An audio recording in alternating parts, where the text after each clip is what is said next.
प्यारे भाई बहन, तो कैसे हैं आप और कैसी चल रही है आपकी बोर्ड 2026 की तैयारी। तो मैं आशा करता हूं मेरे सारे प्यारे भाई बहन स्वस्थ होंगे, मस्त होंगे और अपनी 2026 बोर्ड एग्जामिनेशन में व्यस्त होंगे। तो मेरे जो प्यारे भाई बहन इस चैनल पर नए आए हैं, मैं उन प्यारे भाई बहनों को बताना चाहता हूं कि मेरा नाम दीपांशु राजपूत है और मैंने यूपी बोर्ड क्लास 12 में डिस्ट्रिक्ट टॉप किया है और आप सभी प्यारे भाई बहनों को मैं टॉपर बनाना चाहता हूं। मेरा एम और मेरा उद्देश्य केवल इतना ही है कि मेरे सारे भाई बहन टॉपर बने, डिस्ट्रिक्ट टॉपर बने, स्टेट टॉपर बने। तो आज की इस अमेजिंग क्लास के अंदर हम लोग क्या डिस्कस करने वाले हैं, आज मैं आप सभी प्यारे भाई बहनों को सिखाऊंगा, समझाऊंगा हमारे मॉडल पेपर के बारे में। यानी कि मैं आज आपको भौतिक विज्ञान यानी कि हम अपनी फिजिक्स के मतलब अगर आप इस मॉडल पेपर को करते हो तो आपके बहुत अच्छे खासे नंबर आने के चांसेस हैं। आपको इस मॉडल पेपर को बहुत अच्छी तरीके से तैयार करना है। मैं आपको ये मॉडल पेपर कराऊंगा ही नहीं, मैं आपको केवल मॉडल पेपर दिखाऊंगा ही नहीं, मैं आपको इसका कंप्लीट सॉल्यूशन भी दूंगा।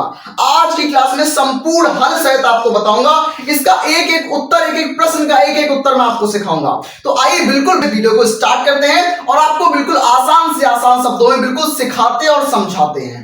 इस क्वेश्चन पेपर में क्या पढ़ना है, हमें सबसे पहले इंस्ट्रक्शंस दिए गए हैं और बिल्कुल सेम, बिल्कुल 100% सेम प्रारूप आपका इसी तरीके से रहेगा। आपका जो बोर्ड का पेपर होगा वो इसी प्रारूप पर आएगा। मतलब कैसा, आपके बोर्ड पेपर में सबसे पहले आपको नाम डालने को आएगा, तो आप यहां पर अपना नाम डाल देना, जो भी आपका नाम हो। ये हमारा क्वेश्चन पेपर, हमारा पीले रंग का पेपर आएगा जिसमें पेज जो होंगे हमारे 12 पेज होंगे। हमारे पास 11 से लेकर 12 पेज हमारे क्वेश्चन पेपर के अंदर होते हैं, सबसे पहली बात। उसके बाद आपको नाम के बाद अपना अनुक्रमांक यानी कि आपको अपना रोल नंबर डालना है। यहां पर अपने अंकों में, आपको अंकों में यहां पर रोल नंबर डालना है। समय आपको 3 घंटे 15 मिनट का समय मिलेगा, आपको 3 घंटे 15 मिनट का आपको समय मिलेगा। और जो पेपर है आपकी 2026 के लिए सबसे ज्यादा रामबाण है, सबसे ज्यादा वायरल पेपर है। आपके एग्जाम्स में बहुत सारे क्वेश्चन इस वायरल पेपर से दिखाई पड़ेंगे। आपको भौतिक विज्ञान का पेपर है हमारे पास, मेरे पास 346 जेडब्ल्यू नाम का पेपर है। हमारे पास जो पूर्णांक होता है पूरे 70 नंबर का पूर्णांक होता है। मैं आपको बता दूं कि प्रारंभ के 15 मिनट विद्यार्थियों को पढ़ने के लिए निर्धारित है। यानी कि मैं आपको क्या समझा रहा हूं कि जो शुरुआत के 15 मिनट है, आपका पेपर 3 घंटे 15 मिनट का होता है, लेकिन इसमें जो 15 मिनट आपको दिए जाते हैं एग्जामिनर की तरफ से, इसमें आपको बिल्कुल ध्यान से पेपर को रीड करना है। बहुत से भाई बहन क्या करते हैं कि आपको पेपर मिला, आप तुरंत उसमें लिखने लगे। ऐसा बिल्कुल नहीं करना। जो शुरुआत के 15 मिनट होते हैं वो उसमें क्या करना है, आपको पेपर को अच्छी तरीके से रिवाइज करना है। और दूसरी चीज क्या करना है, आपको पेपर को अच्छी तरीके से पढ़ना है और पढ़ने के साथ साथ आपको पूरा मैनेजमेंट करना है। मैनेजमेंट का मतलब पूरे पेपर की रणनीति बनानी है कि कैसे कैसे मैं कब कब और कौन कौन सा क्वेश्चन करूंगा और मुझे कौन से क्वेश्चन में कितना टाइम देना है। ये सब कुछ आपको 15 मिनट के अंदर आपको बिल्कुल दिमाग में सोचकर तैयार कर लेना है। तो 15 मिनट आपको इसलिए दिए जाते हैं सिंपल तरीके से। 3 घंटे के अंदर आपको पूरा पेपर करना होगा। इसमें आपको जो है खंड आ हमें दिया गया है, उसके बाद हमें खंड बा हमें दिया गया है, फिर खंड सा हमें दिया गया है, खंड या और खंड दा। मेरे पास आपका जो पेपर होता है वो इतने सारे खंडों में विभाजित होता है। मैं आपको आपकी जानकारी के लिए बता दूं कि आपका पेपर पैटर्न किस तरीके का है। मैं आपको पेपर पैटर्न बिल्कुल हल्का सा 1 मिनट आपसे चाहूंगा, बिल्कुल 1 मिनट के अंदर आपको पैटर्न सिखा दूं मैं। सबसे पहले मेरे पास 6 एमसीक्यू आएंगे, मेरे पास 6 एमसीक्यू होंगे। पर एमसीक्यू जो मेरे पास होगा वो 1 नंबर का होगा। यानी कि मेरे पास 6 एमसीक्यू होंगे, 1 नंबर के एमसीक्यू होंगे। यानी कि मेरे पास 6 नंबर यहां से पक्के हो जाएंगे, हमारे 6 नंबर यहां से आ जाएंगे। मतलब मेरे बहुविकल्पी प्रश्न जो खंड आ में मेरे पास 6 क्वेश्चन आएंगे। उसके बाद मेरे पास क्या है, उसके बाद मेरे पास खंड बा है। खंड बा में अति लघु उत्तरीय प्रश्न, मेरे पास 6 क्वेश्चन आएंगे अति लघु उत्तरीय वाले, 1 नंबर वाले। यहां से भी आपको 6 नंबर पूरे पक्के मिल जाएंगे सिंपल तरीके से। उसके बाद मेरे पास खंड सा है, तो खंड सा में क्या होगा, मेरे पास लघु उत्तरीय फर्स्ट प्रश्न आएंगे। खंड सा में मेरे पास क्या है, लघु उत्तरीय प्रश्न, मेरे पास लघु उत्तरीय प्रश्न फर्स्ट आएंगे। ये हमारे पास 4 क्वेश्चन होंगे, ये हमारे पास 4 क्वेश्चन होंगे और पर क्वेश्चन जो होगा मेरे पास 2 मार्क्स का होगा। 4 क्वेश्चन होंगे, पर क्वेश्चन 2 मार्क्स का, यानी कि मेरे पास 8 नंबर यहां से पक्के हो जाएंगे, मेरे पास 8 मार्क्स पक्के हो जाएंगे।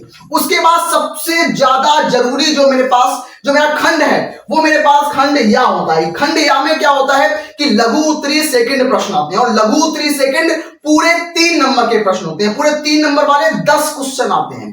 खंड या जो है, खंड या अपने आप में पूरे 30 नंबर बटे हुए हैं। इसके अंदर पूरे 30 नंबर है। मतलब मैं आपको बता दूं कि खंड या में आपको 10 क्वेश्चन मिलेंगे, पर क्वेश्चन 3 नंबर का होगा, यानी कि आपके 30 नंबर यहां से पक्के हो जाएंगे। अगर आप मेरी क्लासेस को बिल्कुल ध्यान से रिवाइज करोगे, समझोगे, सीखोगे, तो एक भी क्वेश्चन वहां से बाहर नहीं होगा और आप आसानी से टॉपर बन पाओगे, आप अपने सपने को पूरा कर पाओगे। मैं दावे के साथ कह सकता हूं कि मैंने भी क्लास 12 यूपी बोर्ड में टॉप किया है, तो मैं अपने प्यारे भाई बहनों को टॉपर ही बनाऊंगा। उस सारी सीक्रेट क्वेश्चंस जो कोई आपको नहीं बताएगा, उन क्वेश्चंस को मैं सॉल्यूशन के साथ आपको कराऊंगा।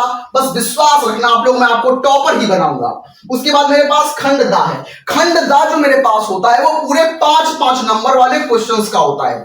जो मेरे पास खंड दा है वो 5 नंबर वाले 4 क्वेश्चन आते हैं यहां पर, और आपको यहां पर 20 नंबर मिल जाते हैं। मतलब 5-5 नंबर के 4 क्वेश्चन, 20 नंबर यहां से मिल जाते हैं। तो इस तरीके से आपका जो पूरा पेपर होता है वो 70 नंबर का होता है। और हाँ, आपको अगर इतना कर लोगे मेरे साथ, तो आपको 70 में 70 नंबर लाने से कोई भी आपको रोक नहीं पाएगा, आप आसान तरीके से ला पाओगे। तो मैं आशा करता हूं इस चीज की कि आप सभी लोगों ने पूरे पेपर के पैटर्न को, पूरे फिजिक्स के पैटर्न को समझ के उसका पूरा आपने पोस्टमार्टम कर लिया है। भाई बहन, अब मैं आ चुका हूं हमारे खंड आ की तरफ। और खंड आ जो हमारा होता है, मैं आपको पहले ही बता चुका हूं, जो मेरा खंड आ है वो सारे बहुविकल्पी प्रश्न होंगे। मतलब खंड आ के अंदर आपको 6 क्वेश्चन मिलेंगे, 6 क्वेश्चन, और हर क्वेश्चन मेरे पास 1 नंबर का होगा, यानी कि आपको 6 नंबर हमारे खंड आ से मिल जाएंगे।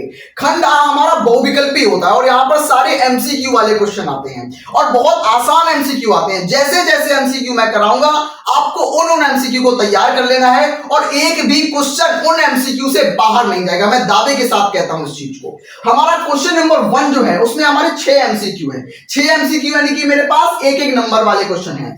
विद्युत फ्लक्स का मात्रक होता है। हमारा पहला नंबर जो का नंबर क्वेश्चन है वो हमसे क्या बोल रहा है कि विद्युत फ्लक्स का मात्रक क्या होता है। हमारे पास इसके अंदर 4 ऑप्शन हमें दिए गए हैं। पहला ऑप्शन मेरे पास जूल प्रति मीटर, दूसरा ऑप्शन मेरे पास newton into metre square upon coulomb, तीसरा ऑप्शन हमारे पास है वोल्ट इंटू मीटर, और चौथा ऑप्शन हमारे पास है बी और सी दोनों, यानी कि बी और सी दोनों। तो इसका राइट आंसर जो होगा मेरे प्यारे भाई बहन, आपको अगर नहीं पता है तो तुरंत मेरे साथ तैयार कर लो। जो इसका विद्युत फ्लक्स का जो एसआई मात्रक होता है, विद्युत फ्लक्स का जो मात्रक होता है वो मेरे पास क्या होता है, वो मेरे पास वोल्ट इंटू मीटर होता है, वो मेरे पास newton into metre square upon coulomb ये भी होता है। तो इसका मतलब मेरे पास बी व सी दोनों। तो इसका राइट आंसर जो हो जाएगा मेरे पास, वो मेरे पास ऑप्शन नंबर डी हो जाएगा। आपको इस क्वेश्चन को करने पर पूरा 1 नंबर आपको यहां पर मिल जाएगा। आपको 1 नंबर मिल चुका है, यहां पर 1 नंबर आपके पक्के हो गए हैं। हमारा सेकंड नंबर क्वेश्चन क्या बोल रहा है कि चुंबकीय क्षेत्र की तीव्रता कैसी राशि है। जो मेरे पास मैग्नेटिक फील्ड होती है, चुंबकीय क्षेत्र जो है या चुंबकीय क्षेत्र की तीव्रता कैसी राशि है। क्या वो सदिश राशि है, क्या वो अदिश राशि है, या कोई नहीं, या दोनों। आपको बताना है इसका राइट आंसर, आपको 1 नंबर यहां से मिलेगा। ऐसे ऐसे क्वेश्चन आपके बोर्ड में डायरेक्ट रिपीट होते हैं। तो हमारा 1 नंबर का क्वेश्चन है हमारा। तो मैं आपको बता दूं, मेरे पास जो विद्युत क्षेत्र, मेरे पास जो चुंबकीय क्षेत्र की तीव्रता है, ये मेरे पास कैसी राशि है, ये मेरे पास सदिश राशि है। कैसी राशि मेरे पास, सदिश राशि है। हमारा तीसरा नंबर क्वेश्चन क्या बोल रहा है कि किसी पदार्थ, किसी चालक तार की प्रतिरोधकता निर्भर करती है। मतलब मेरे पास कोई चालक तार है, मतलब मेरे पास कोई वायर है, तार है, चालक तार है, धातु का तार है, तो उसकी जो प्रतिरोधकता है वो किस पर निर्भर करती है। चालक की, मेरे पास तार की लंबाई पर, तार की मोटाई पर, तार के पदार्थ पर, या कोई नहीं। जो मेरे पास प्रतिरोधकता है, मतलब मेरे पास उसका नेचुरल रेजिस्टेंस है, वो किस पर निर्भर करेगा। तो मेरे प्यारे भाई बहन, मैं आपको बता दूं कि तार की जो प्रतिरोधकता है वो तार के पदार्थ पर निर्भर करेगा। मतलब किस पदार्थ है, मेरे पदार्थ पर निर्भर करेगा। तो इसका ऑप्शन नंबर जो सी है वो राइट आंसर हो जाएगा कि प्रतिरोधकता जो होती है वो पदार्थ पर निर्भर करती है, लंबाई मोटाई पर निर्भर बिल्कुल नहीं करती। एमसीक्यू में क्या होगा, एमसीक्यू के अंदर आपको न्यूमेरिकल वाले क्वेश्चन भी आएंगे, एमसीक्यू के अंदर आपके थ्योरी वाले क्वेश्चन भी आएंगे। तो आपको न्यूमेरिकल और थ्योरी दोनों के लिए तैयार रहना है, बिल्कुल घबराना नहीं है। आपका क्वेश्चन हमसे क्या बोल रहा है कि 1.5 वोल्ट विद्युत वाहक बल के सेल को 1.9 ओम के बाह्य प्रतिरोध से जोड़ने पर प्रवाहित धारा जो मेरे पास है वो 0.75 एम्पियर है। तो सेल का मेरे पास आंतरिक प्रतिरोध क्या होगा, मुझे इस सेल का आंतरिक प्रतिरोध की मेरे को इसका इंटरनल रेजिस्टेंस ज्ञात करना है। हमारे इसमें ऑप्शन भी हमें दिए गए हैं कि मेरे पास 0.5 ओम, 0.2 ओम, 0.1 ओम या 0.6 ओम। तो इसको करने से पहले मैं आपको फॉर्मूला बताऊंगा और फॉर्मूले के आधार पर इसको मैं करना सिखाऊंगा। तो आप इसको कर पाएंगे, सीख पाएंगे, समझ पाएंगे। आप आपको तुक्का बिल्कुल नहीं मारना है। आप सोचो कि मैं इसको रट लूं और तुक्का मार दूं, बिल्कुल ऐसा नहीं करना। आपको फॉर्मूले के आधार पर, आपको खुद से प्रैक्टिस करने के आधार पर आप लगाओगे। तो इसमें क्या बोला जा रहा है, हमसे बोल रहा है क्वेश्चन कि 1.5 विद्युत वाहक बल, यानी कि मेरे पास ई का मान कितना है, मेरे पास ई बराबर हमें दिया गया है, ई बराबर हमें दिया गया है 1.5। तो ई बराबर मेरे पास कितना है, ई बराबर मेरे पास 1.5 हमें दिया गया है। और मेरे पास 1.9 ओम के बाह्य प्रतिरोध से जोड़ने पर, यानी कि मेरे पास आर बराबर हमें कितना दिया गया है, 1.9। तो आर बराबर मेरे पास कितना है, आर बराबर मेरे पास 1.9 है। उसके बाद इसमें प्रवाहित जो विद्युत धारा है, यानी कि हमारे पास आई क्या है, आई बराबर हमारे पास है 0.75। आई बराबर मेरे पास क्या है, 0.75। तो इसका हमें आंतरिक प्रतिरोध निकालना है, हमें इसका इंटरनल रेजिस्टेंस निकालना है। प्रतिरोध हमें पता है, प्रतिरोध कितना है मेरे पास, प्रतिरोध मेरे पास 1.9 है। लेकिन इसका आंतरिक प्रतिरोध क्या है, इसका अंदर का प्रतिरोध क्या है। बाहर का प्रतिरोध तो हमें पता है, लेकिन इसके आंतरिक प्रतिरोध क्या होगा वो मुझे बताना है, मुझे इसका स्मॉल आर याद करना है। तो स्मॉल आर बराबर हमें निकालना होगा स्मॉल आर। तो मेरे पास एक फॉर्मूला है, अगर आप उस फॉर्मूले को याद रखोगे तो आपका न्यूमेरिकल 100% राइट आंसर देगा। तो मेरे पास फॉर्मूला क्या होता है, मेरे पास फॉर्मूला है I इक्वल्स टू मेरे पास क्या है, E upon capital R plus small r, E upon capital R plus small r. तो ये मेरे पास क्या है, ये मेरे पास फॉर्मूला होता है किसका, मेरे पास आंतरिक प्रतिरोध निकालने का। मेरे पास आई जो इसमें दिखाई दे रहा है, आई मेरे पास विद्युत धारा है, ई इसमें क्या है, ई इसमें विद्युत वाहक बल है, ई का मान हमें पता है। उसके बाद कैपिटल आर मतलब बाह्य प्रतिरोध जो मेरे पास 1.9 है, स्मॉल आर का मतलब आंतरिक प्रतिरोध जो हमें निकालना है। तो कैसे निकालूंगा मैं आपको दिखाता हूं। आई का मान मेरे पास कितना है, 0.75। आई बराबर मेरे पास कितना है, 0.75। ई का मान मेरे पास कितना है, ई बराबर मेरे पास 1.5। तो ई बराबर मेरे पास कितना है, 1.5 मेरे पास है। अपॉन मेरे पास क्या है, capital R plus small r. तो कैपिटल आर मेरे पास कितना है, कैपिटल आर मेरे पास है 1.9। तो मेरे पास 1.9 हो जाएगा। प्लस मेरे पास क्या है, प्लस मेरे पास स्मॉल आर है, प्लस मेरे पास स्मॉल आर है। तो इसको मैं कैसे सॉल्व करूंगा, मुझे स्मॉल आर निकालना है। तो मैं क्या करूंगा, इसको मैं इसके साथ मल्टीप्लाई कर दूंगा। तो मैं इसको मैं यहां पर लेके चल रहा हूं, यहां पर आपको समझाऊंगा, क्योंकि यहां पर थोड़ी जगह की कमी है, तो इसलिए मैं इसको यहां पर समझाने की कोशिश करूंगा। इस वैल्यू को मैं इसके साथ मल्टीप्लाई में भेज दूंगा। अब क्या होगा यहां पर, अब मेरे पास क्या होगा, मैं यहां पर करूं 1.9, मेरे पास था 1.9 प्लस आर, यानी कि मेरे पास 1.9 प्लस आर बराबर क्या होगा, मेरे पास बराबर क्या है, मेरे पास बराबर मेरे पास 1.5, और इसके ये भाग में चला जाएगा, क्योंकि ये गुणा में हो जाएंगे ना, तो गुणा से भाग में जाएंगे। यानी कि मेरे पास 1.5 बटे में क्या कर दूंगा, बटे में कर दूंगा 0.75, बटे में क्या कर दूंगा 0.75 में कर दूंगा, 0.75 कर दिया। अब क्या होगा, अब मैं क्या करूंगा, मैं यहां से एक जीरो हटाऊंगा, मैं यहां से दशमलव हटाऊंगा और यहां पर एक जीरो बढ़ाऊंगा, और यहां से जब मैं दशमलव हटाऊंगा तो यहां पर 2 जीरो बढ़ा दूंगा, 2 जीरो। तो जाकर क्या करूंगा, 15 एकम 15, 15 पना 75 मेरे पास हो जाएगा। और मेरे पास एक जीरो से जीरो गई, मतलब 5 एकम 5, 5 दूनी 10, मतलब मेरे पास इस तरफ 10 बचा, मेरे पास क्या बचा, 10 बचा। मतलब 1.9 प्लस आर बराबर मेरे पास कितना है, बराबर मेरे पास 2, बराबर मेरे पास 2 आया। अब आर बराबर क्या हो जाएगा, आर बराबर क्या हो जाएगा, 2 माइनस, क्योंकि ये प्लस में है, अब इसका पक्षांतर मैं करूंगा तो अब ये माइनस में हो जाएगा जाके। तो 2 माइनस 1.9, तो 2 माइनस क्या हो जाएगा, 1.9 करूंगा तो मेरे पास आर बराबर क्या हो जाएगा, 0.1। तो आर बराबर 0.1 ओम। तो क्या हमारे किसी भी ऑप्शन में 0.1 ओम राइट आंसर आ रहा है? तो आइए हम अपने ऑप्शन को चेक कर लेते हैं। हमारा ऑप्शन नंबर 1 0.5 ओम गलत ऑप्शन है, 0.2 ओम गलत ऑप्शन है, 0.6 ओम गलत ऑप्शन है, 0.1 ओम सही ऑप्शन है हमारा। ऑप्शन नंबर सी जो है, ऑप्शन नंबर सी राइट हो जाएगा, यानी मेरे पास 0.1 ओम इसका राइट आंसर हो जाएगा। आपने देखा कितनी टफेस्ट, कितनी बढ़िया कैलकुलेशन इसमें आती है। बहुत आसान क्वेश्चन सभी नहीं होते, इसीलिए आपको हर तरीके के क्वेश्चन को तैयार करना है। आपको न्यूमेरिकल भी तैयार करने हैं, आपको सब्जेक्टिव, आपको थ्योरी, आपको हर तरीके के क्वेश्चन को बिल्कुल अच्छी तरीके से तैयार करना है। अब मैं बात करूंगा हमारे आगे वाले एमसीक्यू की तरफ। हमारा नेक्स्ट क्वेश्चन हमसे क्या बोल रहा है, ये क्वेश्चन भी हमारा एमसीक्यू बेस्ड है। हमारा 5वां नंबर का जो एमसीक्यू है वो हमसे क्या बोल रहा है कि विद्युत क्षेत्र की तीव्रता का मात्रक क्या होता है। मेरे प्यारे भाई बहन, मैंने इस क्वेश्चन को, मैं सच बता रहा हूं, मैंने इस क्वेश्चन को कम से कम 10 से 12 बार इस क्वेश्चन को कराया है, तो इस प्रश्न का आंसर आपको बिल्कुल भी गलत नहीं करना है मेरे प्यारे भाई बहन। इसका सही आंसर आप मुझे कमेंट बॉक्स में बताओगे कि मैं जानना चाहता हूं कि मेरे कितने प्यारे भाई बहन को हमारा क्वेश्चन का आंसर पता है। तो इस क्वेश्चन को मैं यहां पर स्किप करता हूं। मैं थोड़ा आपको हिंट दे दूं मेरे पास क्या होता है, मेरे पास ई बराबर मेरे पास क्या होता है, ई बराबर मेरे पास विद्युत क्षेत्र। तो ई बराबर मेरे पास क्या होता है, F upon Q naught. E बराबर मेरे पास F upon Q naught formula होता है। तो इस फॉर्मूले की मदद से आपको विद्युत क्षेत्र निकालना है, तो आप इसका मात्रक यहां से बता पाओगे। हमारा नेक्स्ट क्वेश्चन क्या बोल रहा है कि एक गतिमान आवेश उत्पन्न करता है, यानी कि मेरे पास आवेश के बारे में आप क्वेश्चन आया है। यहां से देखो ट्रिकी क्वेश्चन आते हैं, कंसेप्चुअल क्वेश्चन आते हैं, आपको घबराना नहीं है, डरना बिल्कुल नहीं है, आपको बस डटे रहना है हिम्मत के साथ। और पूरा पेपर जो पैटर्न है बिल्कुल इसी तरीके से आएगा, पेपर का जो प्रारूप है बिल्कुल इसी तरीके से रहेगा, सेम रहेगा बिल्कुल। तो क्या मेरे पास है कि एक गतिमान आवेश उत्पन्न करता है, मतलब कि मैं एक आवेश हूं, मैं मान लो मैं आपका भैया हूं, मैं आपके लिए आवेश बन जाता हूं। अब मैं गति कर रहा हूं, मैं क्या कर रहा हूं, मैं घूम रहा हूं, मैं गति कर रहा हूं। तो एक गतिमान आवेश क्या उत्पन्न करेगा, मेरे दो हाथ हैं भाई, इस हाथ से मैं विद्युत क्षेत्र उत्पन्न करूंगा और इस हाथ से मैं चुंबकीय क्षेत्र उत्पन्न करूंगा। तो मेरे पास क्या इसका उत्तर हो जाएगा कि दीपांशु भैया क्या उत्पन्न कर रहे हैं, तो दीपांशु भैया विद्युत क्षेत्र और चुंबकीय क्षेत्र दोनों को उत्पन्न कर रहे हैं, यानी कि मेरा राइट आंसर जो हो जाएगा, विद्युत क्षेत्र भी उत्पन्न करूंगा मैं, और मैं क्या करूंगा, मैं चुंबकीय क्षेत्र भी उत्पन्न करूंगा। तो इसका राइट आंसर जो हो जाएगा मेरे पास, वो मेरे पास दोनों हो जाएगा, दोनों। तो दीपांशु भैया एक गतिमान आवेश हो गए, तो मैं दोनों क्षेत्रों को उत्पन्न कर रहा हूं। तो याद रखना कि एक गतिमान आवेश जो होता है वो विद्युत क्षेत्र और चुंबकीय क्षेत्र दोनों क्षेत्रों को उत्पन्न करता है। मेरे प्यारे भाई बहनों को ये क्वेश्चन बिल्कुल दिमाग में फिट हो गया होगा। तो अभी मैंने सारे एमसीक्यूज को डिस्कस किया प्यारे भाई बहन। अब मैं आ चुका हूं हमारे दूसरे नंबर खंड की तरफ, यानी कि मैं अब बात करूंगा खंड बा की तरफ। और खंड बा के अंदर भी आपको एक एक नंबर के 6 क्वेश्चन मिलेंगे। आपको 6 क्वेश्चन करने पर आपको 6 नंबर पक्के हो जाएंगे।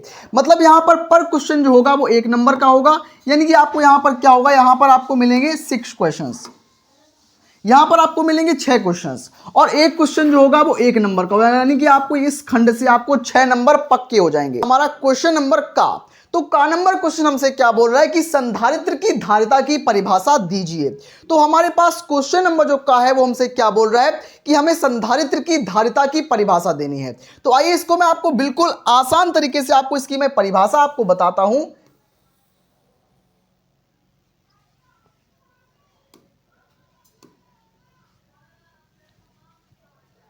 हाँ, तो मेरे पास क्या होता है, मेरे पास का नंबर क्वेश्चन हमसे क्या बोल रहा है कि संधारित्र के धारिता की परिभाषा, यानी कि मेरे पास C बराबर क्या हो जाएगा, मेरे पास C बराबर मेरे पास होता है Q अपॉन V। तो मेरे पास C बराबर Q अपॉन V, मतलब किसी चालक को दिया गया आवेश व उसके विभव के अनुपात को हम क्या बोलेंगे, चालक की धारिता बोलेंगे। सिंपल तरीके से याद रखना, C equals to Q upon V, मतलब आवेश बटे वोल्टेज को मैं क्या बोलूंगा, धारिता बोलूंगा। और धारिता का जो मात्रक होता है वो मेरे पास क्या होता है, धारिता का मात्रक आप तैयार रखना, मेरे पास फैराड होता है। मेरे पास क्या होता है, मेरे पास फैराड, धारिता का जो मात्रक होता है वो मेरे पास फैराड होता है, सिंपल तरीके से।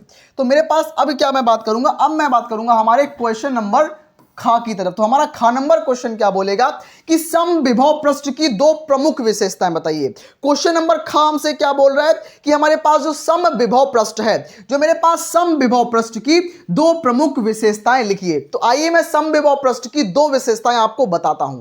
मैंने बोला कि आपको विद सॉल्यूशन में चीजों को सिखाऊंगा, तो बिल्कुल सॉल्यूशन के साथ ही चीजों को सिखाऊंगा। तो हमारा खा नंबर क्वेश्चन क्या बोल रहा है कि हमें समविभव पृष्ठ की 2 विशेषताएं बतानी है। पहली विशेषता मेरे पास क्या होगी, पहली विशेषता मेरे पास क्या होगी कि 2 समविभव पृष्ठ कभी एक दूसरे को नहीं काटते। तो मेरे पास पहली विशेषता कि मेरे पास क्या होगी कि 2 समविभव पृष्ठ, मेरे पास क्या होगा 2 समविभव पृष्ठ, मेरे पास क्या होगा 2 समविभव पृष्ठ। तो 2 समविभव पृष्ठ एक दूसरे को, 2 समविभव पृष्ठ एक दूसरे को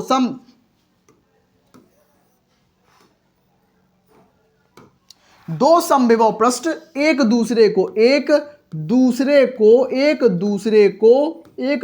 को कभी नहीं काटते, कभी एक दूसरे को कभी नहीं काटते, एक दूसरे को कभी नहीं काटते या कभी नहीं प्रतिच्छेदित करते, कभी नहीं काटते, तो ये पहला पॉइंट हमारा होगा, कभी नहीं काटते।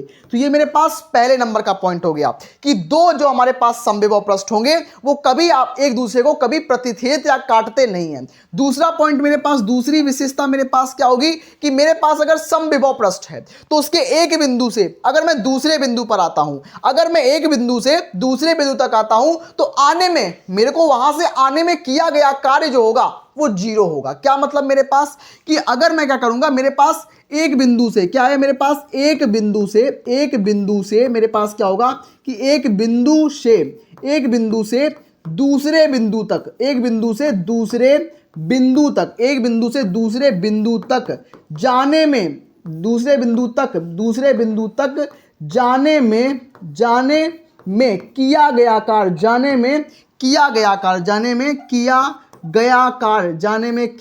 गया कार्य जो मेरे पास होता है, किया गया कार्य वो शून्य होता है, किया गया कार्य जीरो होता है, शून्य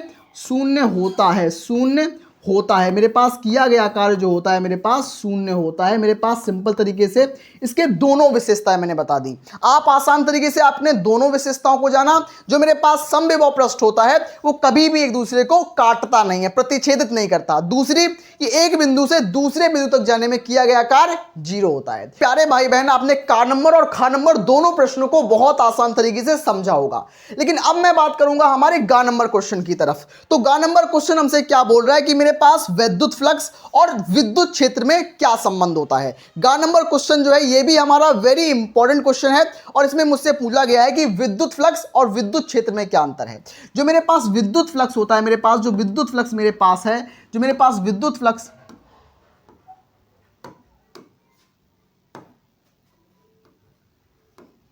जो मेरे पास विद्युत फ्लक्स होता है, यानी कि मेरे पास फाई ई जो होता है, मेरे पास फाई ई बराबर क्या होता है, इंटीग्रेशन मेरे पास क्या होता है ई डॉट डी ए। जो मेरे पास E dot D A, phi E मेरे पास क्या है, फाई ई मेरे पास होता है विद्युत फ्लक्स और ई का मतलब क्या है, विद्युत क्षेत्र। तो विद्युत क्षेत्र और विद्युत फ्लक्स में बिल्कुल साधारण सा जो संबंध है मैंने बता दिया कि फाई ई बराबर इंटीग्रेशन मेरे पास ई डॉट डी ए हो जाएगा। आप इस चीज को याद रखना, कभी भी आपको इस चीज को भूलना नहीं है, बिल्कुल आसान तरीके से याद रखना। हमारा नेक्स्ट नंबर यानी कि हमारा फोर्थ नंबर क्वेश्चन क्या बोल रहा है कि एक माइक्रो कूलाम के बराबर वह विपरीत आवेश 2 mm की दूरी पर रखे हैं और वैद्युत द्विध्रुव आघूर्ण हमें ज्ञात करना है। बहुत सिंपल क्वेश्चन है, इसको मैं मेटता हूं सबसे पहले, उसके बाद मैं आपको यहां पर इसको समझाता हूं।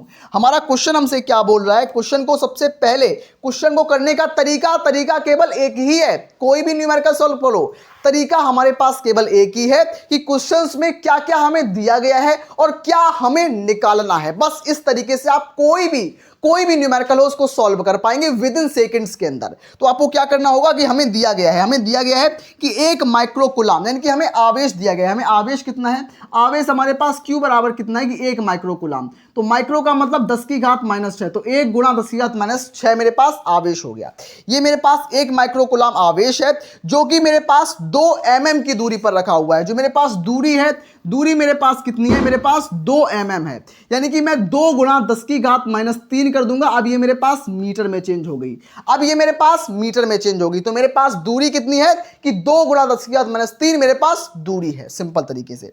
उसके बाद क्या है मेरे पास, उसके बाद हमें बोला गया है कि इसका द्विध्रुव आघूर्ण ज्ञात करना है। हमें इसमें क्या ज्ञात करना है, हमें इसमें ज्ञात करना है P, हमें P निकालना है, हमें P को ज्ञात करना है। सिंपल तरीके से बहुत आसान फॉर्मूला है, अगर हम उस फॉर्मूले को लगाएंगे तो आसान तरीके से कर पाएंगे। यहां पर हम दूरी की जगह R भी ले सकते हैं या दूरी की जगह हम 12 भी ले सकते हैं, 12। तो ये मेरे पास 12 का मान है।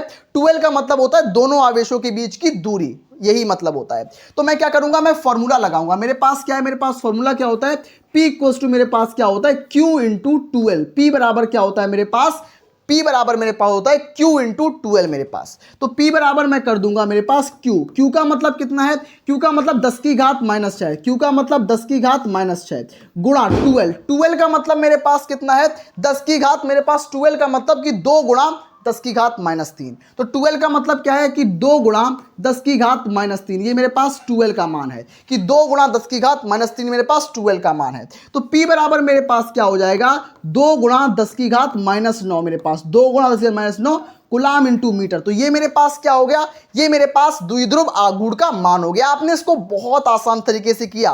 बिल्कुल आपको बस फॉर्मूला पता होगा तो आप कर पाएंगे, समझ पाएंगे। करूंगा मेरे प्यारे भाई बहन हमारे घ नंबर क्वेश्चन की तरफ। तो घ नंबर क्वेश्चन भी हमारा इंपॉर्टेंट क्वेश्चन है और ये क्वेश्चन क्या हमसे बोल रहा है कि 2 वोल्ट विभव से आवेशित 10 माइक्रोफैरड की मेरे पास धारिता है। मतलब मेरे पास क्या है कि मेरे पास 2 वोल्ट मुझे विभव दिया गया, यानी कि मेरे पास V का मान, हमारे पास V का मान हमें कितना दिया गया है 2, मतलब मेरे पास विभव का मान हमें 2 दिया गया है और मेरे पास जो धारिता है, धारिता मेरे पास कितनी है, धारिता मेरे पास 10 माइक्रोफैरड है। मेरे पास 10 माइक्रोफैरड की मेरे पास धारिता है। तो मेरे पास C बराबर कितना है, मेरे पास 10 गुणा 10 की घात -6 मेरे पास धारिता है। मतलब जब मैं इसको कैलकुलेट करूंगा तो मेरे पास क्या आएगा, 1 0 यहां से हट जाएगा, मतलब धारिता मेरे पास 10 की घात मेरे पास -5 आ जाएगी। तो C बराबर मेरे पास 10 की घात -5 मेरे पास इसकी धारिता आ गई। क्वेश्चन हमसे क्या बोल रहा है, क्वेश्चन में हमें ये तो दे दिया कि मेरे पास विभव इतना है, मेरे पास इसकी धारिता इतनी है, लेकिन पूछ क्या रहा है हमसे कि मेरे पास संधारित्र में स्थितिज ऊर्जा, संधारित्र में कितनी संचित ऊर्जा है उसको हमें निकालना है। यानी कि इस क्वेश्चन में हमें स्थितिज ऊर्जा की गणना करनी है, हमें इसमें U को फाइंड करना है, U बराबर हमें इसमें निकालना है। तो मेरे पास फॉर्मूला मेरे पास क्या होगा, फॉर्मूला मेरे पास होगा U बराबर क्या है मेरे पास 1/2 CV²। U बराबर क्या है मेरे पास 1/2 CV²। अब मैं क्या करूंगा, मेरे पास U बराबर मैंने कर दिया 1/2 मैंने कर दिया 1/2 मैंने कर दिया गुणा C का मान मेरे पास कितना है, C बराबर मेरे पास धारिता कितनी है, C बराबर मेरे पास 10 की घात -5 है। तो C बराबर मेरे पास क्या है 10 की घात -5 मेरे पास हो गया गुणा B का मान मेरे पास कितना है V का स्क्वायर। तो V का मान मेरे पास 2, तो मैं क्या कर दूंगा मेरे पास 2 गुणा 2, मतलब 2 गुणा 2 कर दिया।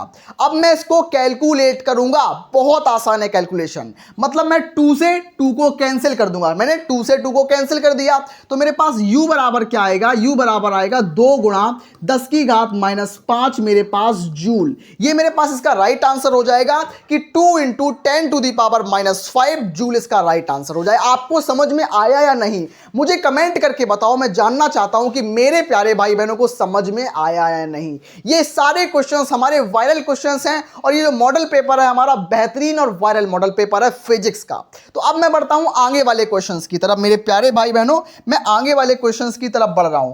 क्वेश्चन मुझसे क्या बोल रहा है, क्वेश्चन हमसे क्या बोल रहा है, क्वेश्चन नंबर जो हमारा 4 नंबर को कि हमें आइंस्टीन का प्रकाश वैद्युत समीकरण लिखना है। तो इसमें हमारे पास इसका समीकरण आप याद कर लो, समझ लो तुरंत अभी। तो मेरे पास क्या है, मेरे पास इसका जो समीकरण जो मेरे पास होता है वो मेरे पास होता है 1/2 मेरे पास क्या होगा 1/2 हो जाएगा mv², 1/2 mv² बराबर क्या होगा मेरे पास h ब्रैकेट में मेरे पास न्यू माइनस न्यू नॉट। ये मेरे पास का फॉर्मूला हो जाएगा।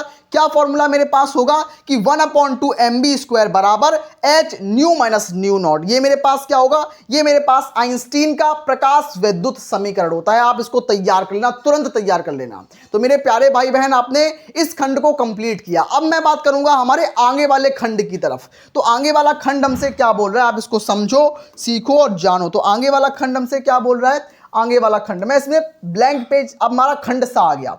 तो अब मेरे प्यारे भाई बहन मैं बात करूंगा हमारे खंड सा की तरफ। और खंड सा जो है ये भी हमारा बहुत बेहतरीन खंड है, यानी कि आपके नंबर को पक्के करने वाले खंड में लेके आया हूं और यहां से क्वेश्चंस आपके बोर्ड एग्जाम्स में डायरेक्ट दिखाई पड़ेंगे, बिल्कुल 100% क्वेश्चन फंसेंगे।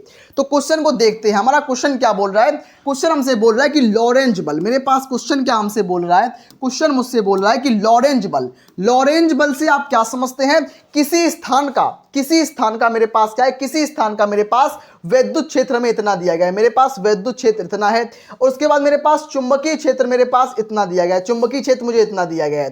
तो इससे जो कण गुजरता है इसका वेग हमें ज्ञात करना है। सबसे पहले क्वेश्चन हमसे क्या बोला, लॉरेंज बल किसे कहते हैं। तो मैं आपको बता दूं लॉरेंज बल किसे कहते हैं। लॉरेंज बल का मतलब क्या होता है कि जब कोई कण, मैं यहां पे इसकी परिभाषा लिखता हूं, इसकी परिभाषा क्या है कि जब कोई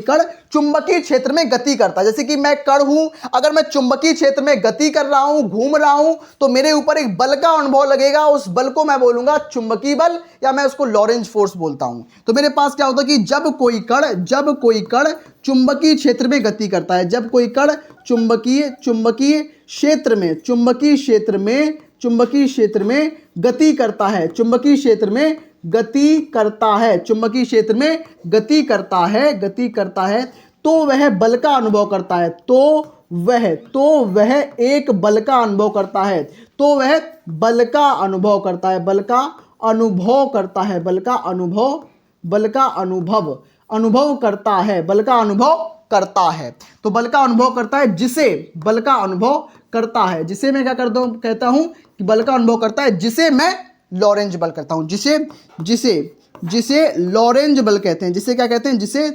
लॉरेंज बल कहते हैं, जिसे लॉरेंज बल कहते हैं। इसका फॉर्मूला भी आप याद रखना। फॉर्मूला मेरे पास क्या है, फॉर्मूला मेरे पास है F इक्वल्स टू मेरे पास क्या होता है, F इक्वल्स टू मेरे पास I B L sine theta, F equals to मेरे पास होता है I B L sine theta. तो आपने लॉरेंज बल को जाना कि मेरे पास अगर कोई जो मेरे पास कण है चुंबकीय क्षेत्र में गति कर रहा है तो उस पर एक धक्का लगेगा, उस पर एक बल लगेगा, जिस बल को मैं क्या बोलूंगा, लॉरेंज फोर्स बोलूंगा। इसका फॉर्मूला मेरे पास होता है F इक्वल्स टू मेरे पास होता है F equals to I B L sine theta, मेरे पास फॉर्मूला होता है। आपने इसको समझ लिया, लेकिन हमसे क्वेश्चन में न्यूमेरिकल भी बोला जा रहा है। अब न्यूमेरिकल को देखते हैं, तो कैसे हमें न्यूमेरिकल को सॉल्व करना है, न्यूमेरिकल को समझते हैं। न्यूमेरिकल को कैसे सॉल्व करेंगे, तो इसमें हमें किसी स्थान का वैद्युत क्षेत्र में इतना दिया गया, यानी कि मेरे पास ई का मान हमें दिया गया है, ई बराबर हमें कितना दिया गया है, 5 गुणा 10 की घात 4, ये हमारे पास ई का मान है। चुंबकीय क्षेत्र यानी कि मेरे पास बी का मान हमें कितना दिया गया है, बी का मान मुझे 5 गुणा 10 की घात -2, ये मेरे पास बी का मान है। हमें इसमें वेग ज्ञात करना है, यानी कि हमें इसमें सी का मान ज्ञात करना है, सी का मान ज्ञात करना है सिंपल तरीके से। मेरे पास फॉर्मूला होता है, उस फॉर्मूले को आपको मैं बता रहा हूं। मेरे पास फॉर्मूला क्या है कि E naught upon B naught equals to मेरे पास सी, तो मुझे सी ज्ञात करना है। तो सी बराबर क्या हो जाएगा, सी बराबर हो जाएगा ई नॉट। ई नॉट का मान मेरे पास 5 गुणा 10 की घात 4, ई नॉट का मान मेरे पास 5 गुणा 10 की घात 4, मेरे पास 10 की घात 4 बटे बी नॉट। बी नॉट का मान मेरे पास 5 गुणा 10 की घात -2, तो बी नॉट का मान मेरे पास 5 गुणा 10 की घात -2, 5 गुणा 10 की घात -2। अब इसको कैलकुलेट करो, मेरे पास 5 से 5 को मैंने कैंसिल कर दिया, -2 जब ऊपर जाएगा तो मेरे पास प्लस का 2 बन जाएगा, प्लस 10 की पावर 2, तो क्या हो जाएगा मेरे पास 10 की घात 4 गुणा 10 की घात 2, तो इसका क्या हो जाएगा, मतलब कि 10 की घात मेरे पास 6 हो जाएगा।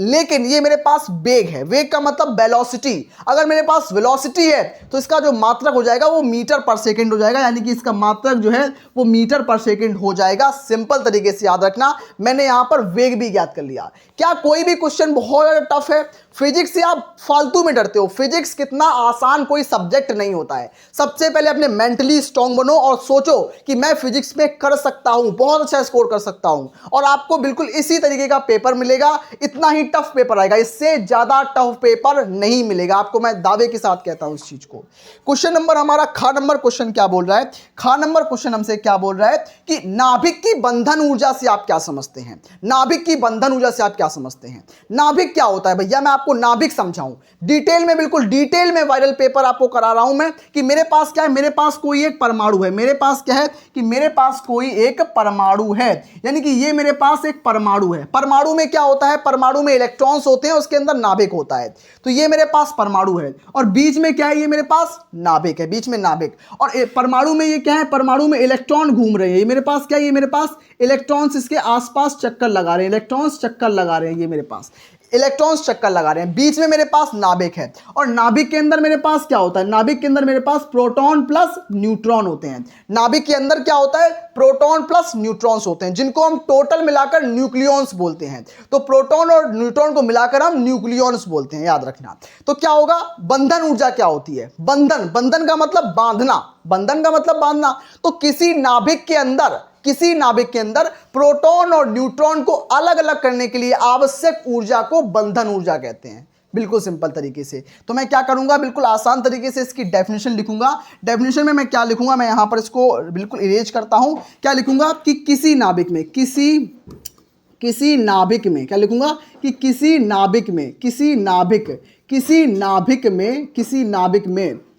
नाभिक में प्रोटॉन तथा न्यूट्रॉन को अलग करने के लिए आवश्यक ऊर्जा को बंधन ऊर्जा कहते हैं। तो किसी नाभिक में प्रोटॉन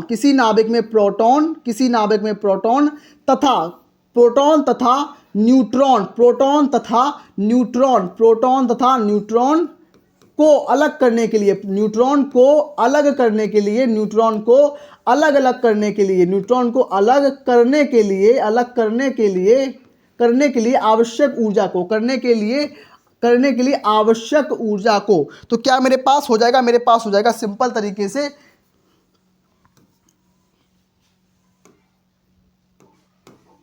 न्यूट्रॉन को अलग करने के लिए आवश्यक ऊर्जा को, न्यूट्रॉन को अलग करने के लिए आवश्यक ऊर्जा को, आवश्यक ऊर्जा को क्या कहेंगे, आवश्यक ऊर्जा को मैं क्या बोलूंगा, मेरे पास कहलाएगी मेरी बंधन ऊर्जा, मेरे पास क्या कहलाएगी, बंधन ऊर्जा कहलाती है, बंधन ऊर्जा कहलाती है।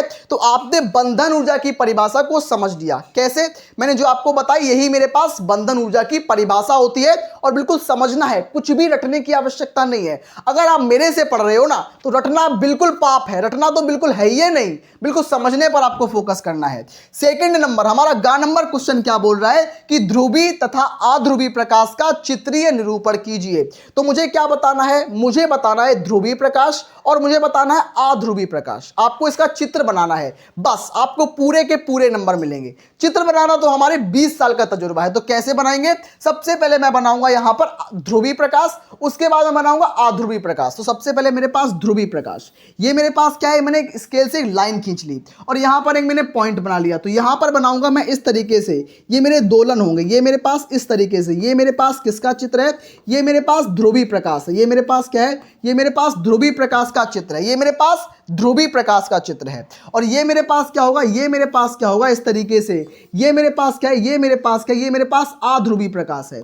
ये मेरे पास अध्रुवी प्रकाश। तो ये मेरे पास अध्रुवी प्रकाश, ये मेरे पास ध्रुवी प्रकाश। तो आपने दोनों का चित्र समझ लिया। बिल्कुल ऐसे ही चित्र बनाया जाता है। तो चित्रीय निरूपण हमने कर लिया। क्वेश्चन क्या बोल रहा है हमारा घ नंबर क्वेश्चन कि नाभिकीय रिएक्टर किस सिद्धांत पर आधारित है? जो हमारा नाभिकीय रिएक्टर होता है वो किसके सिद्धांत पर आधारित है?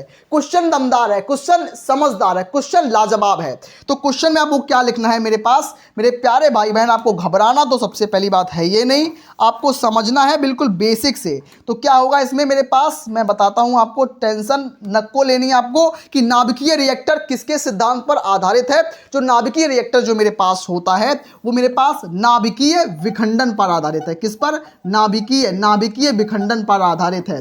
नाभिकीय विखंडन पर आधारित है। मैं लिख देता हूं आपको और लिखने के साथ साथ समझाऊंगा भी। विखंडन के सिद्धांत पर आधारित है। किस पर आधारित है? नाभिकीय विखंडन के सिद्धांत पर आधारित है। अब ये नाभिकीय विखंडन क्या होता है भैया? आपने तो बता दिया कि नाभिकीय विखंडन पर आधारित है, ये कौन सी बला है? नहीं, यानी कि मेरे पास नाभिकीय विखंडन क्या होता है कि मेरे पास क्या है, ये मेरे पास कोई एक बड़ा सा नाभिकीय विखंडन में क्या होता है कि मेरे पास एक बड़ा सा नाभिक है। ये मेरे पास क्या है? ये मेरे पास एक बहुत बड़ा नाभिक है जिसके अंदर मेरे पास प्रोटॉन प्लस न्यूट्रॉन है। इसके अंदर मेरे पास, इस नाभिक के अंदर प्रोटॉन प्लस न्यूट्रॉन है। मैंने इस पर बमबारी की तो मेरे पास क्या हुआ? मेरे पास ये क्या हुआ? ये दो छोटे छोटे नाभिकों में टूट गया। तो ये मेरे पास दो छोटे छोटे नाभिकों में टूट गया। तो इस घटना को मैं क्या बोलूंगा कि एक बड़ा नाभिक छोटे छोटे नाभिकों में टूट जाता है। इस प्रक्रिया को हम बोलते हैं नाभिकीय विखंडन। इस प्रक्रिया को हम क्या बोलेंगे? इसको हम बोलेंगे नाभिकीय विखंडन। इसको मैं क्या बोलूंगा? नाभिकीय विखंडन। इस क्रिया को बोला जाता है नाभिकीय विखंडन। और मेरे पास संलयन क्या होता है? मेरे पास, मैं आपको संलयन भी बता दूं कि नाभिकीय संलयन क्या होता है कि मेरे पास कोई दो छोटे छोटे नाभिक हैं। ये मेरे पास क्या है कि मेरे पास कोई दो छोटे छोटे नाभिक हैं। अब जब ये दोनों नाभिक जुड़ जाएंगे, दो छोटे छोटे नाभिकों से एक बड़े नाभिक के निर्माण की प्रक्रिया को हम बोलेंगे नाभिकीय संलयन। उसको क्या बोलेंगे? नाभिकीय संलयन बोलेंगे। तो ये जो मेरे पास जो नाभिकीय रिएक्टर होता है ये मेरे पास नाभिकीय विखंडन पर आधारित होता है, आसान तरीके से। अब मैं बात करूंगा हमारे नेक्स्ट क्वेश्चन की तरफ, हमारे आगे वाले प्रश्नों की तरफ। हमारा खंड नंबर दा है, हमारा दा नंबर खंड पर हम आ चुके हैं मेरे भाई साहब। अब हम बात कर रहे हैं हमारे दा नंबर खंड की तरफ। हमारा दा नंबर खंड हमसे क्या बोल रहा है कि चुंबकीय, मतलब चुंबकीय द्विध्रुव को परिभाषित कीजिए और चुंबकीय क्षेत्र में चुंबकीय द्विध्रुव पर लगने वाले बल आघूर्ण का व्यंजक प्राप्त कीजिए। तो मुझे इस क्वेश्चन का बहुत आसान तरीके से आपको आंसर बताना है।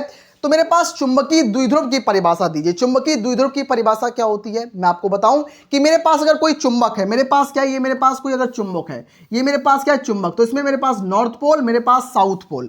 तो इसमें क्या करूंगा कि चुंबकीय द्विध्रुव क्या होता है, पास क्या होता है कि चुंबक में स्थित दो ध्रुव, चुंबक में स्थित दो समान ध्रुव जो अल्प दूरी पर स्थित होते हैं, चुंबक में स्थित दो ध्रुव जो अल्प दूरी पर स्थित होते हैं, इस समायोजन को हम बोलते हैं चुंबकीय द्विध्रुव। सिंपल तरीके से इसमें जो हमें क्वेश्चन बोल रहा है कि हमें चुंबकीय द्विध्रुव पर लगने वाले चुंबकीय द्विध्रुव आघूर्ण को ज्ञात करना है। तो मेरे पास क्या होगा, मेरे पास चुंबकीय द्विध्रुव आघूर्ण ज्ञात करना है। तो मेरे पास टाउ बराबर क्या होता है, M B sine theta. Tau बराबर क्या हो मेरे पास, एम बी साइन थीटा। इसका हम डेरिवेशन सीखेंगे, बहुत आसान तरीके से समझेंगे भी, तो ये हम डेरिवेशन में डिस्कस करेंगे। क्वेश्चन हमारा नेक्स्ट क्वेश्चन हमसे क्या बोल रहा है, नेक्स्ट नंबर क्वेश्चन क्या बोल रहा है कि मेरे पास वैद्युत चुंबकीय तरंग किसे कहते हैं। तो मेरे पास क्या क्वेश्चन है कि वैद्युत चुंबकीय तरंग किसे कहते हैं।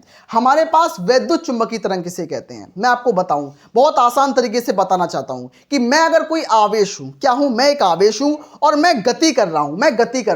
गति कैसी करूंगा, गति करने के दो तरीके हैं मेरे पास। क्या मैं सीधे इस तरीके से लगातार गति कर रहा हूं, मैं एक समान गति कर रहा हूं, मैं गति कर रहा हूं, मैं रुक ही नहीं रहा हूं, मैं गति कर रहा हूं। और दूसरा मेरे पास क्या है कि मैं इस तरीके से गति कर रहा हूं, फिर रुक जा रहा हूं, फिर गति कर रहा हूं, फिर रुक जा रहा हूं, फिर 2 घंटे रुकूंगा मैं, फिर गति कर रहा हूं। मतलब इस तरीके से लो स्पीड हाई स्पीड, मतलब मैं क्या कर रहा हूं, मैं एक समान गति नहीं कर रहा हूं, मैं त्वरित गति कर रहा हूं। तो क्या करेंगे, मैं इस तरफ जा रहा हूं, फिर धीरे धीरे इस तरफ आ रहा हूं, धीरे धीरे इस तरफ आ रहा हूं, फिर इस तरफ स्पीड में जा रहा हूं, फिर धीरे धीरे जा रहा हूं, फिर स्पीड में आ रहा हूं। तो इसमें क्या हुआ कि मेरा जो वेग है, जो मेरी वेलोसिटी है, वो त्वरित गति कर रही है, यानी कि मैं एक एक्सीलरेटेड मोशन कर रहा हूं।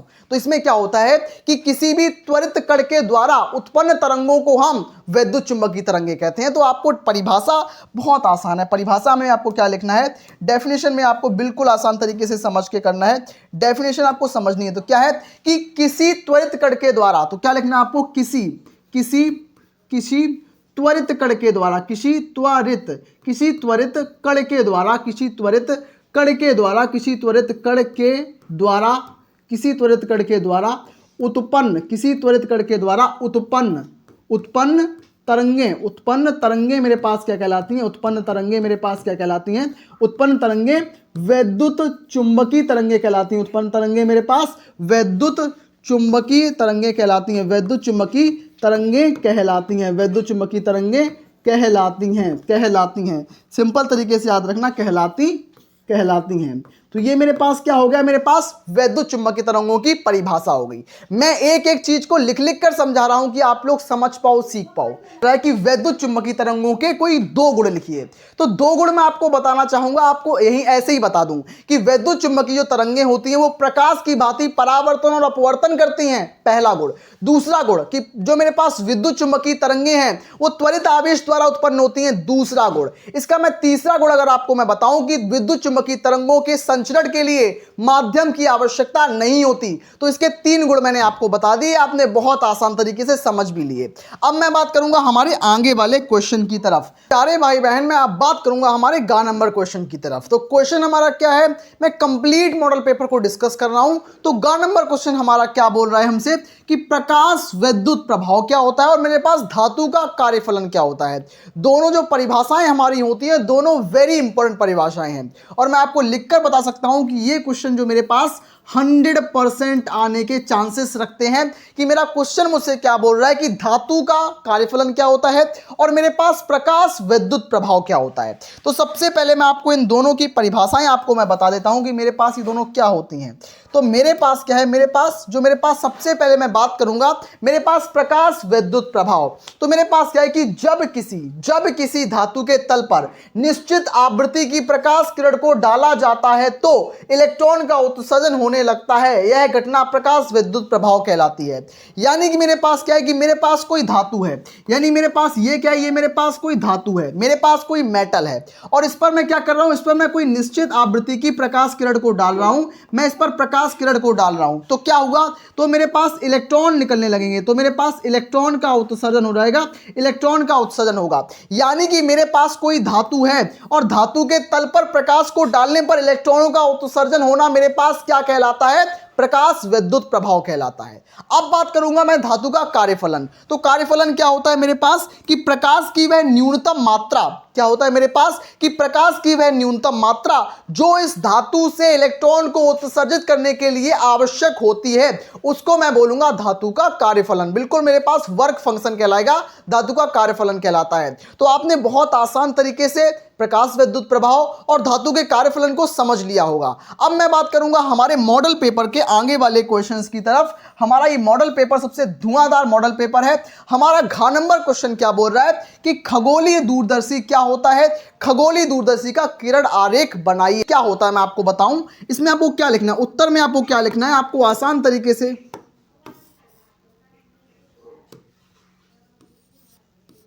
दूरदर्शी मेरे पास क्या होता है, क्या लिखेंगे हम कि ऐसा दूरदर्शी, क्या लिखेंगे मैं कि ऐसा दूरदर्शी या ऐसा प्रकाशिक यंत्र या ऐसा मेरे पास ऑप्टिकल जो मेरे पास सिस्टम होता है, ऑप्टिकल मेरे पास जो होता है उसको क्या बोलेंगे कि ऐसा प्रकाशिक यंत्र, क्या बोलेंगे ऐसा प्रकाशिक यंत्र मेरे पास क्या है कि ऐसा प्रकाशिक यंत्र जिसके द्वारा, ऐसा प्रकाशित यंत्र जिसके द्वारा आकाशीय पिंडों को, जिसके द्वारा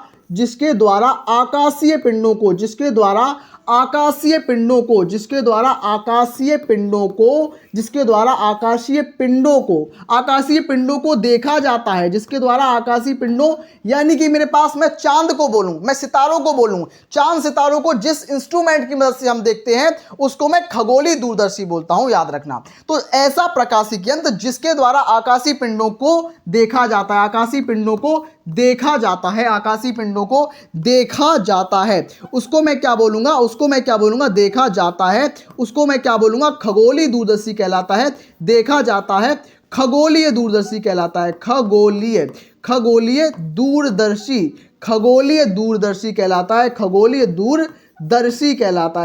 दूरदर्शी कहलाता है। बिल्कुल सिंपल तरीके से ये मेरे पास खगोलीय दूरदर्शी कहलाता है। ये मेरे पास इसकी डेफिनेशन हो गई। अब रही बात इसके चित्र की। अब क्वेश्चन में हमसे किरण आरेख भी बोल रहा है कि खगोलीय दूरदर्शी का हमें किरण आरेख भी बनाना है। तो किरण आरेख आपको मैं यहां पर आपको नहीं समझा पाऊंगा। किरण आरेख के लिए मैं आपको अलग से क्लास लेके आऊंगा, जब मैं आपको डिटेल में क्लासेस समझाऊंगा। जब मैं आपको वन शॉट क्लास कराऊंगा तो वहां पर आपको मैं डिटेल में समझाऊंगा इसके ऊपर, तो उसकी चिंता बिल्कुल नहीं करनी। क्वेश्चन हमारा नेक्स्ट क्वेश्चन हमसे क्या बोल रहा है, नेक्स्ट क्वेश्चन हमारे पास आ गया है कि रदरफोर्ड का परमाणु मॉडल में दो कमियां बताइए। तो क्वेश्चन हमसे क्या बोल रहा है, क्वेश्चन हमारा डा नंबर क्वेश्चन क्या बोल रहा है कि रदरफोर्ड के परमाणु मॉडल की कमियों का उल्लेख कीजिए। जो रदरफोर्ड थे हमारे, उन्होंने हमारे पास जो परमाणु मॉडल दिया था, उस परमाणु मॉडल में कुछ कमियां थी, कुछ ड्रॉबैक्स थे, उन कमियों का उल्लेख करना है। मेरे पास क्या था, मेरे पास जो परमाणु होता है, ये मेरे पास क्या है, ये मेरे पास परमाणु है।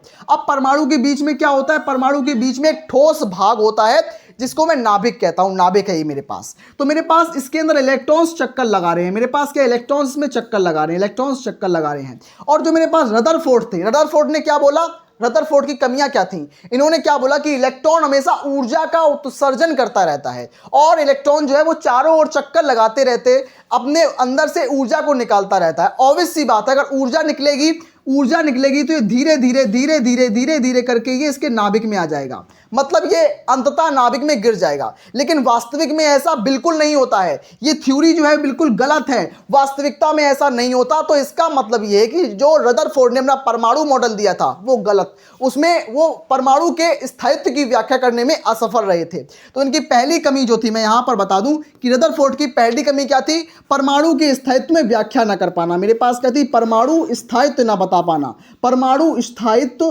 की व्याख्या करने में असफल रहे। तो परमाणु स्थायित्व की व्याख्या करने में असफल रहे, परमाणु स्थायित्व की व्याख्या में मेरे पास असफलता आई, असफलता मेरे पास परमाणु के स्थायित्व में आई। पहला पॉइंट हमारे पास ये हुआ। लेकिन दूसरा पॉइंट मेरे पास क्या होगा कि जो मेरे पास रदरफोर्ड थे, इनका जो परमाणु मॉडल था, ये हमारे पास हाइड्रोजन स्पेक्ट्रम की व्याख्या करने में भी असफल रहे। जो मेरे पास लाइमन श्रेणी होती है, बामर श्रेणी, पास्चन श्रेणी, ब्रैकेट श्रेणी, फुंड श्रेणी, मतलब मेरे पास हाइड्रोजन स्पेक्ट्रम की व्याख्या करने में भी असफल रहे। मतलब मेरे पास सेकंड नंबर पॉइंट क्या होगा कि हाइड्रोजन स्पेक्ट्रम की व्याख्या नहीं कर पाए, हाइड्रोजन स्पेक्ट्रम की व्याख्या करने में, स्पेक्ट्रम की व्याख्या ना कर पाना, ना व्याख्या, मतलब इन्होंने हाइड्रोजन स्पेक्ट्रम की व्याख्या नहीं कर पाई सिंपल तरीके से। तो 2 पॉइंट्स आप याद रखना, मतलब ये परमाणु के स्थायित्व को नहीं बता पाए और हाइड्रोजन के स्पेक्ट्रम की व्याख्या नहीं कर पाए। कौन? हमारे रदरफोर्ड जी। तो आपने क्वेश्चन को समझा होगा, सीख लिया होगा। अब हमारा 5वां नंबर क्वेश्चन क्या आ रहा है? 5वां नंबर क्वेश्चन भी हमारा बहुत बेहतरीन क्वेश्चन है। क्वेश्चन हमसे क्या बोल रहा है? हमारा बेहतरीन निंजा क्वेश्चन क्या बोल रहा है हमसे कि स्थिर वैद्युत में गाउस का नियम लिखिए व इसको प्रूव भी कीजिए। हमारे पास जो गाउस का नियम मैंने आपको बताया है, उस गाउस का नियम भी लिखना है और उसको हमें उसका सिद्ध भी करना है, उसको प्रूव भी करना है। गाउस का नियम मैंने आपको बताया है, प्रूव मैं अपनी नेक्स्ट क्लासेस में आपको बताऊंगा। तो गाउस का नियम मेरे पास सिंपल तरीके से क्या होता है, मेरे पास फाई ई इक्वल्स टू मेरे पास क्या होता है, फाई ई इक्वल्स टू मेरे पास होता है क्यू अपॉन एप्सिलॉन नॉट। ये मेरे पास क्या है? ये मेरे पास गाउस का लॉ है और ये मेरे पास गाउस का फॉर्मूला है। मेरे पास सिंपल तरीके से याद रखना। नेक्स्ट क्वेश्चन हमारा क्या है कि प्रत्यावर्ती परिपथ में प्रतिबाधा से आप क्या समझते हैं? मतलब मेरे पास प्रतिबाधा का मतलब क्या होता है प्रत्यावर्ती परिपथ में? तो प्रतिबाधा का मतलब आप सिंपल तरीके से समझो, प्रतिरोध। प्रतिबाधा का मतलब ही प्रतिरोध होता है, प्रतिरोध। और प्रतिबाधा को हम जेड से डिनोट करते हैं, प्रतिबाधा को हम जेड से डिनोट करते हैं। तो जेड बराबर मेरे पास क्या हो जाएगा? जेड बराबर मेरे पास क्या हो जाएगा? मतलब वी अपॉन आई। जेड बराबर मेरे पास क्या होता है? जेड बराबर मेरे पास वी अपॉन आई। वी का मतलब वोल्टेज और आई का मतलब मेरे पास करंट। तो मेरे पास वोल्टेज और करंट के अनुपात को मैं प्रतिबाधा बोलूंगा। इसको हम जेड के थ्रू डिनोट करते हैं। इसका जो मात्रक हो जाएगा मेरे पास ओम होता है। जो मेरे पास प्रतिबाधा है उसका मात्रक मेरे पास ओम होता है। सिंपल तरीके से आपको डिस्कस किया। अब मैं बात करूंगा हमारे नेक्स्ट क्वेश्चन की तरफ। तो हमारा नेक्स्ट क्वेश्चन हमसे क्या बोलता है? नेक्स्ट क्वेश्चन हमसे क्या बोलता है? मेरे पास क्वेश्चन हमारा बेहतरीन क्वेश्चन है कि समांतर प्लेट संधारित्र की धारिता का हमें व्यंजक प्राप्त करना है। पूरे 3 मार्क्स हमें इससे मिलेंगे और मैंने इस डेरिवेशन को अभी तुरंत मैंने परसों के दिन ही कराया है। तो इसका कंक्लूजन जो मेरे पास आया था वो मेरे पास था सी इक्वल्स टू मेरे पास क्या था? Epsilon naught A upon D. मेरे पास क्या था? सी इक्वल्स टू मेरे पास epsilon naught A upon D. जहां पर सी मेरे पास क्या है? सी मेरे पास धारिता है। एप्सिलॉन नॉट मेरे पास क्या है कि निर्वात की वैद्युशीलता। ए का मतलब मेरे पास क्या है? ए का मतलब मेरे पास प्लेट का क्षेत्रफल होता है और डी का मतलब मेरे पास प्लेटों के बीच की दूरी। तो मैंने क्या बनाया था? मेरे पास 2 प्लेटें थी। मेरे पास एक्स प्लेट थी और दूसरी मेरे पास क्या थी? दूसरी मेरे पास वाई प्लेट थी। ये मेरे पास वाई प्लेट थी। इस पर मैंने पॉजिटिव आवेश दिया था, पॉजिटिव चार्ज दिया था और ये मेरे पास नेगेटिव चार्ज इस पे दिया था, नेगेटिव चार्ज। और यहां से इसको मैंने बाहर से चार्ज दिया था, इसको मैंने बाहर से चार्ज दिया था और इसको मैंने भू संपर्कित किया था। तो इन दोनों के बीच की जो दूरी मैंने ली थी वो मेरे पास स्मॉल डी थी। Small D. इनका क्षेत्रफल मेरे पास ए था। तो मेरे पास ये वाला सूत्र निकल के आया था। आपको याद होगा बेहतरीन तरीके से, तो आप बिल्कुल सिंपल तरीके से इसको कर पाएंगे। मेरे पास नेक्स्ट क्वेश्चन हमसे क्या बोल रहा है? नेक्स्ट क्वेश्चन हमारा न्यूमेरिकल क्वेश्चन है। नेक्स्ट क्वेश्चन हमारा न्यूमेरिकल है। इसको मैं करके आपको दिखाता हूं, करके आपको समझाता हूं। ये न्यूमेरिकल कैसे बोल रहा है? क्या बोल रहा है न्यूमेरिकल कि 10 ओम प्रतिरोध के तार को 5 बराबर भागों में काटा गया है। फिर उसके बाद इसको हम समांतर क्रम में जोड़ देते हैं। तो इस समायोजन का परिणामी प्रतिरोध मेरे पास क्या होगा? बहुत सिंपल क्वेश्चन है, बहुत आसान क्वेश्चन है। क्वेश्चन हमसे क्या बोला कि मेरे पास कोई एक तार है, एक लंबा सा मेरे पास तार है और जिसका प्रतिरोध जो मेरे पास है वो मेरे पास 10 ओम का प्रतिरोध है। और उस तार को मेरे पास एक लंबा सा तार है। ये मेरे पास क्या है? ये मेरे पास एक तार है।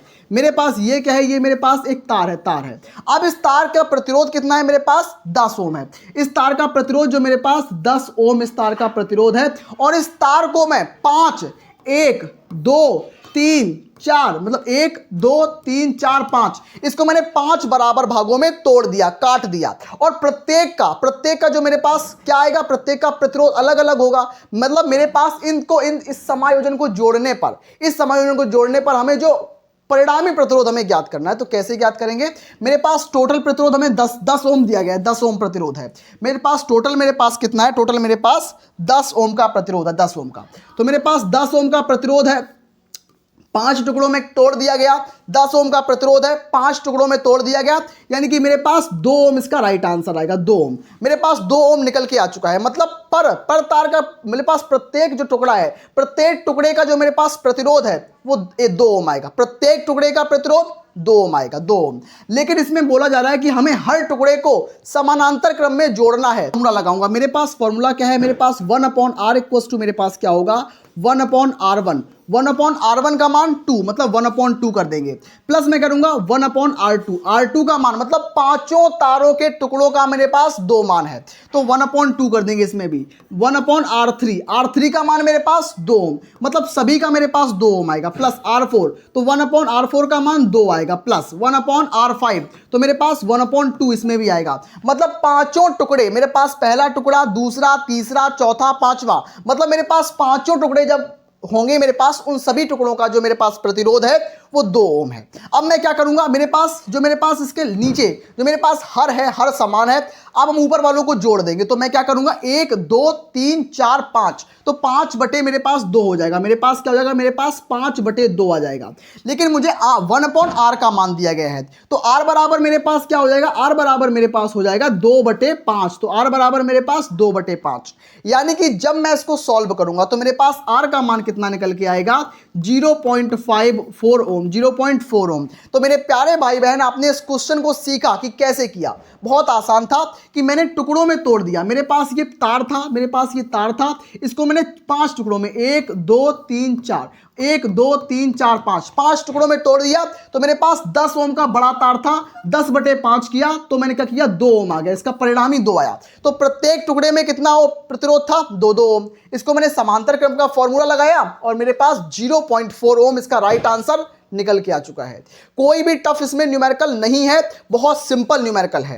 अब बात करूंगा हमारे नेक्स्ट क्वेश्चन की तरफ। नेक्स्ट क्वेश्चन हमसे क्या बोल रहा है, बिल्कुल आसान सा क्वेश्चन है हमारा। ये भी क्या बोल रहा है कि 12 सेंटीमीटर त्रिज्या के धारावाही वृत्ताकार कुंडली के केंद्र से उत्पन्न चुंबकीय क्षेत्र जो है वो मेरे पास 0.5 × 10⁻⁻⁴ है, टेस्ला है।